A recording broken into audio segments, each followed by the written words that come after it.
Hi, my name is Mary. I'm a mental health advocate and an activist for suicide prevention and a NAMI Next Gen Advisor.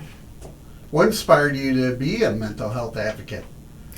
So, seeing the stigma I went through in trying to receive help for my mental health, I kind of realized that it probably wasn't just me going through the stigma due to my African background, and just realizing that a lot of people who have been going through their mental health struggles for so many years and weren't able to receive treatment or support due to the stigma, and just seeing that there's so many people who are like who couldn't receive that treatment for so many years and going underdiagnosed and just like having to deal with it all on their own, it kind of motivated me and pushed me into like just having this passion and to advocate for mental health and just like to create awareness surrounding the stigma and to let people know that mental health does not discriminate and anyone can be affected by mental health regardless of their culture background, regardless of their religious background, regardless of who they are. Mental health does not discriminate and it can be affected by anyone.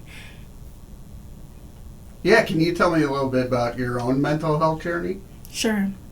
So, around the age of 13, I began experiencing depression, mania, fear of abandonment, and just being in this cycle of doom due to some type of traumatic experiences in my childhood. And because of that, I kind of just struggled with my mental health for so many years and just having suicidal ideation, going in and out of the mental health hospital, and just feeling like I wasn't seen, I wasn't heard, I wasn't understood because I really didn't know how to receive the help I needed. I didn't know where to go. I didn't even know mental health services were an option for me as an African American child, female child. And so I spoke to my parents about what I had been experiencing, and that is when they kind of like, just told me, pray about it and, try to talk to God about it and it will be fine. So that was kind of the stigma that I had experienced, and they told me just to like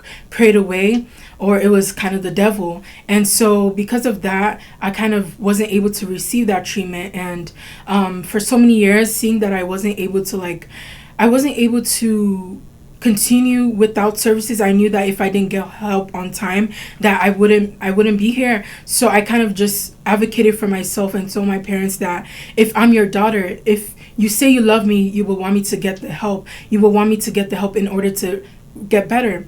And so I also showed them videos of other people who look like me, and I also told them that these are people who actually struggle with their mental health and they look like me, and so they saw that it wasn't just a thing with me, and they finally understood and began taking me to my therapy appointments, began supporting me and just checking up on me and making sure I was doing better.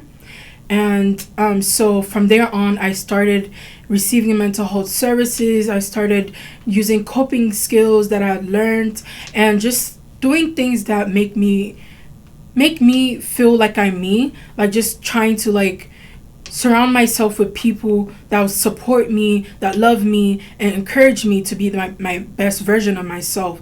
And so then I started just feeling more clear-headed, feeling more like I have more hope. And so that was really the journey for me. And now you're advising for NAMI Next Gen. What is that, and how does it feel to be a part of that? So NAMI Next Gen is a 10-member youth advisory group for NAMI National. And so I was part of the 10 people that were selected to be on this board. And so what we do is we kind of represent the youths around the world in general, trying to advise and just foresee NAMI's youth initiatives and basically put our own input and our own opinions into how they shape their youth initiatives. And what it's like being a NAMI Next Gen member.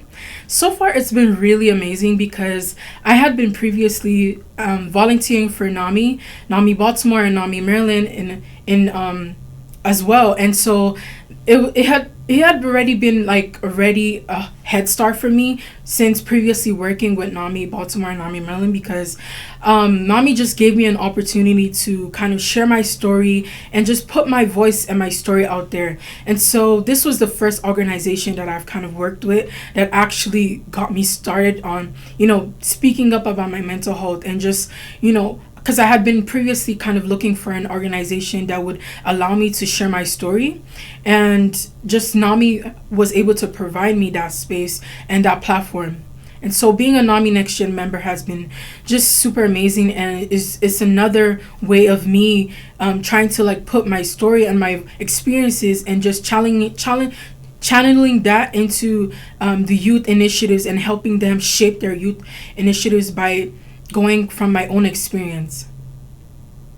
And when I was doing my research, I also saw you do public speaking about your story. How is that?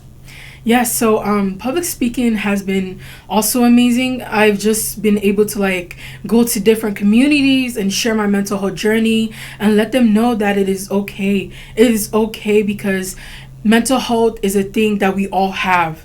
Everyone has mental health, and we can all get affected by mental health in one way or another, whether through school stress, whether through work stress, whether through our personal life. Mental health can be caused by a number of things, whether it's a loss of a loved one, whether it's traumatic experiences, or even just having a hard time kind of like figuring out life and in general as a teenager, as a young adult, just having a hard time fitting in with friends, finding people who can relate with you and see you for who you are. And so some people kind of just like isolate themselves, which leads to a number of things that can affect the mental health. And so just speaking about it and letting people know that mental health is a thing that affects everyone, and it's nothing to be ashamed of, it's nothing to feel afraid about, or feel shame to share your story, because we all have mental health, and just going through the stigma as well, and trying to let people know that, like I mentioned earlier, mental health does not discriminate, and letting people know that it's okay to ask for help. Help is available, and there are people who are there to encourage you, to support you in your journey, and you just have to look for those people. What would you like to do after college? After college, I would love to pursue a higher education, maybe in my master's, or even going higher to a PhD or a PsyD. And this is what I would love to do, because I kind of have that personal experience and lived experience for mental health. And just adding a professional background will kind of make it easier for me to go deeper with this passion and to make it a career as well. What do you do to help your own mental health? For my own mental health, I love just taking a drive, going out to a different environment when I feel stressed or overwhelmed, and just having a change of scenario is very helpful for me. A change of scenery is kind of helpful for me. And sometimes I would tell my mom, okay, let's just go for a drive.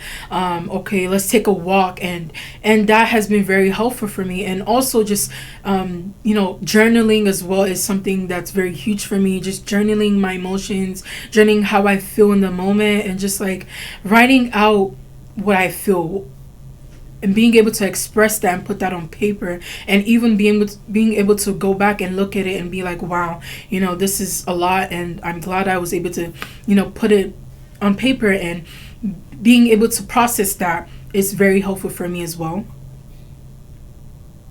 Do you think the stigma of just talking about mental health is lessening? Yes, of course. Because I have seen firsthand how sharing my story and sharing my journey has been able to lessen the stigma that comes with mental health. There was a time where I had gone to a speaking engagement and had shared my story, and the audience was basically youths, and I saw how this created a conversation. It created a conversation where the youths were trying to like tell their parents that this is something they were once struggling with, and their parents had a hard time as well understanding it. And so sharing my story had been that conversational opener, that conversation starter to being able to process what they had experienced and the traumatic things that they had gone through, and just having these youths open up to me, and seeing that they could relate to the same story that I had shared, and seeing that they experienced something similar as I had gone through, and just knowing that my voice gave them a way to be able to like open that wound back up, and just to like address it instead of going through life having that unaddressed trauma. So I feel like sharing my story has been a way that has paved for people to be able to feel seen and heard. People that were once shunned, people that were once stigmatized for going through mental health, and they were able to see that in my story that there's hope. In my story that there's hope, that the narrative can change. That just because you go through mental health struggles doesn't mean you cannot live a successful life. Just because you experience mental health struggles doesn't mean you cannot still thrive in the midst of the darkness, that the light cannot still come. Where do you want to see your mission in the next 3 to 5 years? So in the next 3 or 5 years, hopefully I would want to be known for traveling around the world to share my mental health journey, and just be known for an advocate, an activist who is actually putting in the work, who's actually putting in the action to make a difference, to change the narrative, and to let people know that there's hope, to let people know that having mental health is not a death sentence. It is not the end of your story, but just a chapter in it. How can people reach out to you? People can reach out to me through my email, which is Lawal, Lawal, Mary, Mary 66 at gmail.com, which is Lawal Mary 66 at gmail.com. Or they can find me through my Instagram account, which I post a ton of my mental health advocacy journey. My Instagram handle is Journey with Mary, but with 2 Y's.